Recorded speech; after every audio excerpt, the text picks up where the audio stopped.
राहुल गांधी, ये नाम सुनते ही आज एक सवाल खड़ा होता है। क्या ये व्यक्ति कभी देश को एकजुट करने की बात करेगा या हमेशा ही जात और धर्म के नाम पर बांटने की राजनीति करेगा? राहुल गांधी का नारा, जितनी आबादी उतना हक, इसका मतलब साफ तौर से ये है कि देश के लोगों को सिर्फ उनकी आबादी के हिसाब से हक देंगे। उनके योग्य होने या काबिल होने का कोई मतलब नहीं है। इन्होंने आज कहा अमेरिका गए हुए हैं और विदेश जाकर राहुल देश के बारे में उल्टा सीधा ना कहें, ऐसा होता नहीं है। लेकिन आज उन्होंने अमेरिका में कहा कि जब कांग्रेस की सरकार थी तो उन्होंने जात सेंसस की बात की थी, एक एक्सरे बनाने की बात की थी, जैसे कि हमारा देश किसी लैबोरेटरी में रखा हुआ कोई सैंपल हो। राहुल गांधी, अगर आपको इतना ही एक्सरे कराने का शौक है तो पहले अपने घर का एक्सरे क्यों नहीं कराते? अपनी ही जात क्यों नहीं बताते? वैसे तो बात बात पे खटाक से आप लोगों की जाति पूछ लेते हैं। आपको जर्नलिस्ट की जाति जाननी है, आपको आर्मी वाले की जाति जाननी है, नेता की जाति जाननी है, लोकोमोटिव पायलट की जाति जाननी है, सबकी जाति जाननी है। अरे देश को अपनी भी जाति तो बता दो। खैर, जरा अपने ही परिवार की विरासत को देखिए। आपके परनाना देश के प्रथम प्रधानमंत्री जवाहरलाल नेहरू जी ने 1951 में जात सेंसस को निरर्थक कहकर देश के लिए खतरनाक कहा था। आपकी दादी पूर्व प्रधानमंत्री इंदिरा गांधी जी ने कहा था, ना जात पर ना पात पर, मोहर लगेगी हाथ पर आज आप उन्हीं की बातों का मजाक उड़ा रहे हैं। क्या आप अपने ही परिवार के सोच के खिलाफ जाके देश को फिर से जात पात की जंजीरों में जकड़ने की कोशिश कर रहे हैं? और हां, आपके पिताजी पूर्व प्रधानमंत्री राजीव गांधी जी ने 1990 में मंडल कमीशन के वक्त देश को जातिवाद से दूर रखने की बात की थी।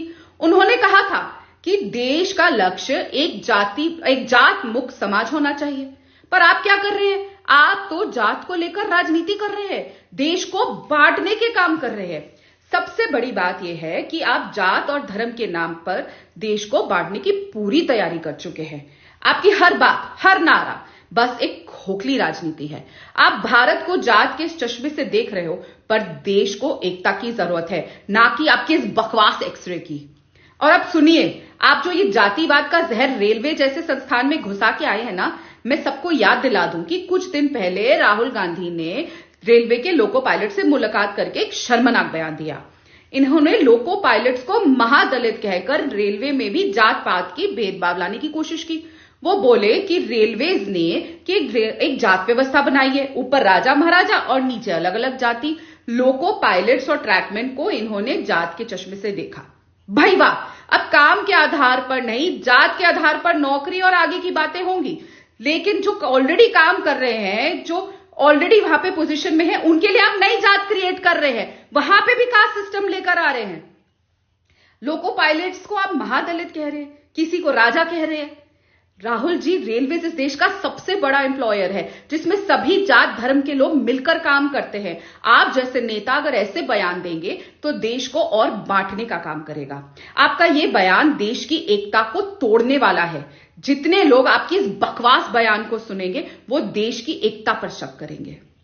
मैंने ये सुना तो था that common sense is not so common आजकल, लेकिन ये आज देख भी लिया कि ये कॉमन सेंस की बात है कि चाहे कोई भी कंपनी हो या संगठन, उसमें हायरार्की होती है। अपने ही पार्टी में देख लीजिए राहुल जी, पहले आप राष्ट्रीय अध्यक्ष थे, फिर आपके नीचे कई महासचिव, सचिव, प्रदेश अध्यक्ष, जिला अध्यक्ष, ब्लॉक अध्यक्ष, इतने लोग थे। तो इसका मतलब क्या ये है कि ये सब जातवाद था? आपकी जाति सबसे ऊपर, आप राजा थे, और बाकी दलित, महादलित और अलग अलग जाति। आप साफ तौर पर यही कहना चाह रहे थे ना लोको पायलट्स को। इसी हिसाब से तो आप जैसे एमपी है और लीडर ऑफ ऑपोजिशन है, तो आपके पार्टी के जो और लोग हैं, जो नॉर्मल एमपी हैं, आप तो राजा हो गए, बाकी जो पार्षद है, एमएलए है, सब हैं, तो वो सब के सब दलित, महादलित और अन्य जाति के हो गए। मतलब अब काम के आधार पर भी जाति क्रिएट हो गई, पोस्ट के हिसाब से। कैसी बेवकूफों वाली बात करते हैं यार आप। तभी तो प्रधानमंत्री ने आपको बाल बुद्धि कहा था। अब समझे क्यों? क्या मूर्ख टाइप बात करते हो?